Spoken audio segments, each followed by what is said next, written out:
بسم اللہ الرحمن الرحیم۔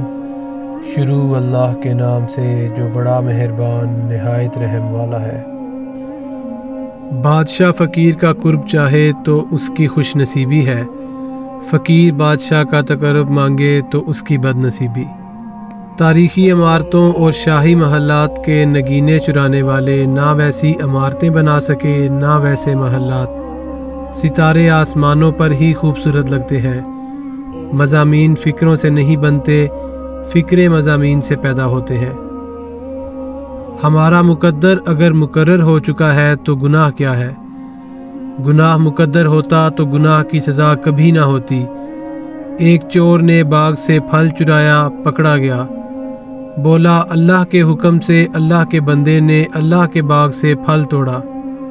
مالک بولا اللہ کے دوسرے حکم سے اللہ کا دوسرا بندہ پہلے بندے کے سر پر لاٹھی مارنے کا حق رکھتا ہے۔ بیدار کر دینے والا غم غافل کر دینے والی خوشی سے بدرجہ بہتر ہے۔ بینائی کمزور ہو جائے تو چہروں کے چراغ مدھم پڑ جاتے ہیں۔ کوئی لمحہ دوبارہ نہیں آتا، کوئی دن دوبارہ نہیں آ سکتا، نہ یوم پیدائش دوبارہ آتا ہے نہ یوم وصال۔ کسی یوم کو منانے کا تصور غور طلب ہے۔ بہتر ہے کہ گناہ نہ کرو اور اپنے کسی گناہ پر ہرگز کسی انسان کو گواہ نہ بناؤ۔ اپنے محسن کی ذات بیان کرنے کی بجائے اس کے احسانات بیان کرو۔ جس آدمی کے آنے سے خوشی نہیں، اس کے جانے کا کیا غم ہوگا؟ دیکھنے والے کا شوق ہی حسن کو رعنائی بخشتا ہے۔ عقیدت کامل ہو تو پیر کامل ہوتا ہے۔ وہ چیز جو بے سوال کر دے وہ لاجواب ہوتی ہے۔ جس شخص کا وطن میں کوئی محبوب نہ ہو وہ وطن سے محبت نہیں کر سکتا۔ جھوٹا اور بد نصیب ہے وہ مرید جو کسی انسان کو گرو ماننے کے بعد اس کے خلاف کوئی لفظ منہ سے نکالتا ہے۔ اپنے استاد کے خلاف بولنے والا انسان علم سے محروم کر دیا جاتا ہے۔ آپ کی اپنی ذاتی کائنات میں آپ نے جتنا اللہ کا حصہ رکھا ہے اتنا ہی اللہ کی کائنات میں آپ کا حصہ ہے۔ چاندنی میں چاند نہیں ہوتا اور چاند پر چاندنی نہیں ہوتی۔ آپ کی عمر کیا ہے؟ وہ نہیں جو گزر چکی ہے، بلکہ عمر وہ ہے جو ابھی باقی رہتی ہے۔ دنیا قدیم ہے لیکن اس کا نیا پن کبھی ختم نہیں ہوتا۔ دعا کریں کہ جیسے آپ کا ظاہر خوبصورت ہے ویسے ہی آپ کا باطن خوبصورت ہو جائے۔ روح کی گہرائی سے نکلی ہوئی بات روح کی گہرائی تک ضرور جائے گی۔ سننے والے کا شوق ہی بولنے والے کی زبان کو تیز کرتا ہے۔ کسی نے پوچھا بارش کا کیا فائدہ ہے؟ جواب دیا میرا کھیت سیراب ہوتا ہے۔ اس نے پھر پوچھا بارش کا کیا نقصان ہے؟ جواب دیا میرے بھائی کا کھیت سیراب ہوتا ہے۔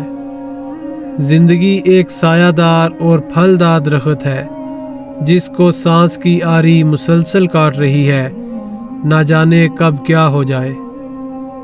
دریا جہاں سے ایک بار گزرتا ہے دیر پا نشان چھوڑ جاتا ہے۔ کسی مکان کو آگ لگی ہوئی ہو تو آگ لگنے کی وجوہات پر ریسرچ کرنے سے پہلے آگ کو بجھانا ضروری ہے۔ شیطان نے انسان کو نہ مانا، اللہ نے اس پر لعنت بھیج کر اسے نکال دیا۔ انسان کے دشمن کو اللہ نے اپنا دشمن کہا۔ انسان اللہ کے دشمن سے دوستی کرے تو بڑے افسوس کا مقام ہے۔ اگر کیفیت یا یکسوئی نہ بھی میسر ہو تو بھی نماز ادا کرنی چاہیے۔ نماز فرض ہے، کیفیت فرض نہیں۔ دعا کریں کہ ہم اللہ کے حضور کوئی نیک عمل پیش کر سکیں، نہیں تو چلو کوئی نیک حسرت ہی صحیح۔ خدا نہ کرے کہ ہم ایسے عذر کا سہارا لیں کہ زمانے نے نیکی کی ہمیں مہلت ہی نہ دی۔ اتنا پھیلو کہ سمٹنا مشکل نہ ہو، اتنا حاصل کرو کہ چھوڑتے وقت تکلیف نہ ہو۔ غریبوں میں دولت تقسیم کر دینا نیکی ہے، امیروں سے دولت چھین لینا گناہ۔ سب سے زیادہ خطرناک دشمن وہ انسان ہے جو مسافر سے ذوق سفر چھین لے۔ ہمارا بدترین دشمن وہ ہے جو دوست بن کر زندگی میں داخل ہو، اور ہمارا بدترین دوست وہ ہے جو دشمن بن کر جدا ہو۔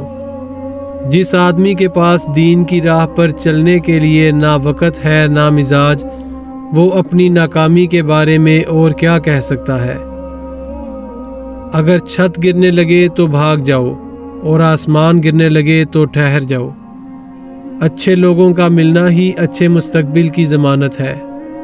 عروج اس وقت کو کہتے ہیں جس کے بعد زوال شروع ہوتا ہے۔ بہترین کلام وہی ہے جس میں الفاظ کم اور معنی زیادہ ہوں۔ بچہ بیمار ہو تو ماں کو دعا مانگنے کا سلیقہ خود بخود ہی آ جاتا ہے۔